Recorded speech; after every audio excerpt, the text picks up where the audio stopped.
District budgeting. It is so important as leaders for us to know how budgeting occurs, not just at the school site level, but at the district level. So today, that's what we're going to focus on. District budgeting. It is so important that we know all of the components of it. The district has timelines, they have reserves, there are all these rules and regulations that have to happen in order to be fiscally solvent. There are regulations that you have to abide by. One of them is that we have to have a 3% minimum reserve for economic uncertainty.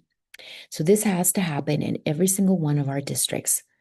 There is a clear structure of when we have to follow the budget cycle. The budget cycle in June, it's a proposed budget cycle. And then in September, the unaudited actuals report. In December, the first interim report.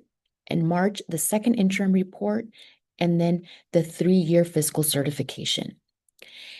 Having this timeline ensures that school districts abide by the rules in order not to be in order to be positive and to have a positive budget. Because if the state did not have all of these reports that we need to turn into them, then at any point a school district could falter on the budget and really go bankrupt, just like anyone else. So budget qualification. There are 3 ways to know how your budget is doing. First is positive. The district is projected to meet all financial obligations for the next 3 years. So when we predict on a budget, we do need to have the next 3 years out. So year 1, year 2, and year 3. And that's how they base it. It's not just on the initial year, it's on the all 3 years. So if we give a raise to our bargaining units and we don't have a positive forecast for the next 3 years, that would be a concern. And that is what the counties and the state looks at.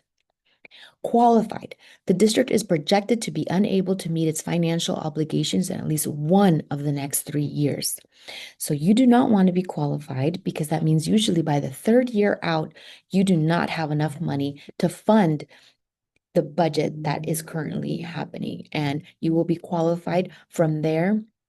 You most likely would have to do a resolution stating where you would cut. So it's not just enough that you are qualified and that's it. You do have to take some action. Then negative. That is one of the areas where you absolutely do not want to be for the district because the district is projected to be unable to meet its financial obligations in the current year or in the next fiscal year. So, of course, if that happens, that's where we have to start discussing layoffs. There has to be resolutions in place. It could even happen that the state sends a controller in over to monitor and to look at your fiscal strategies and see what is happening, and they will dive deeply into your budget. So you don't want to be negative. You want to stay positive. The state's budget. The California state's budget process is a year-long cycle where the governor proposes a budget in January. So you always hear that the January budget is coming out. Then it is reviewed by the legislator who must pass it by June 15th. The key steps include the governor's January proposal, legislative hearings, the May revise, which updates the proposal, and final negotiations before a budget is signed into law by the governor. So there's a process as well for our governor and for California state in order to know what type of COLA we'll be receiving, what kind of programs will be cut, will we continue funding for all of our programs that we have in place right now. By May, we have a really good projection of whether or not the budget's going to stay the same with the proposed COLA that the governor has said. Now, of course, legislator has to pass this. The legislation has to pass this, and whether they do or not, that also affects us. Public participation is encouraged throughout the whole process. That's why they have legislative hearings and we have lobbyists to go out there. School districts will write letters at times in order to support their programs. The state and the district process. So as you can see here is just a timeline where the trustees adopt operation budget requests September of the prior year. And then the governor's budget plan in January. It's proposed. The legislative analyst budget review the release in March, and then the governor revised budget released in May. And then the state adopts in June, and so do the school districts. In June, we have to have a date where we propose the budget for the next fiscal year. So here is just a picture of a cycle of the annual budget financial cycle. You can see here where it starts in July. In September, the unaudited actuals, December, the first interim reports. All of these reports are given to the board. The board needs to approve all of these reports because they approve the budget. As well as in March, the second interim financial report. Throughout this time, we are making adjustments to the budget, but it really should stay very much the same as when you proposed it. And then in June, the third interim report adopted with the LCAP and the budget. And we're ready to start back in July. The district budget certification. So it's so important to have that certification, just like we talked about the positive, the qualified, and the negative. And we have to have that reserve for economic uncertainty.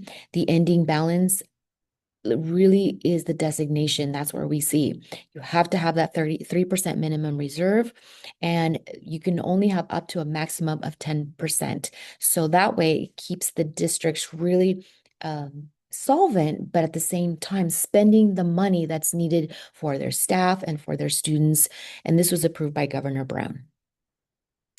So there were major state budget changes beginning in 2013 and 2014. There was a local control funding formula where there's a base, which involves a base grant, a supplemental grant, and concentration grant. And then with that, there's the local control accountability plan, the LCAP, which is funded from supplemental and concentration grants. This all takes care of our students that need that extra support, and they are the unduplicated count, which includes our limited English proficient, free and reduced eligible, and foster youth and homeless. The LCAP, the Local Control Accountability Plan, is very important and critical to our school district. It is the plan that guides how we are going to spend the money and how our finances are allocated.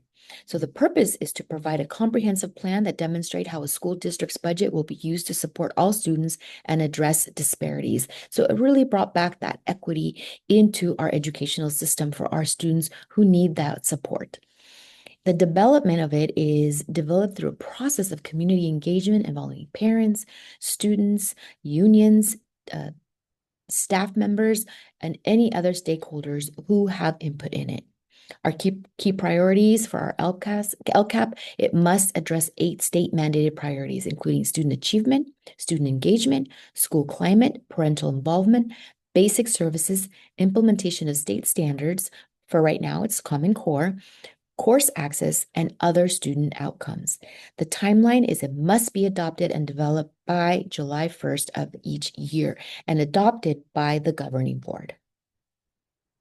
So here's just a graphic of the LCAP timelines, of the engagement, of the different times that we need to have it in place, but everything does need to be in place by July 1st. There could be surveys sent out. You could have groups to meet with, just the different ways to engage community, because they will make those decisions and help us support on allocating those funds and the goals. And the revenue. So the majority of the K-12 education funding comes from the state. Revenues for K-12 school district and county offices of education. Here's an example of 2020, 2021, and you can see how it's allocated, where it's the state aid, other state revenue, where it comes from property tax, federal revenue, and other local revenue. So our state funding for education is not just in one area, it does come from multiple sources. Now, with that local control funding formula, dollars comes from the state and from local properties. You can see the allocations there.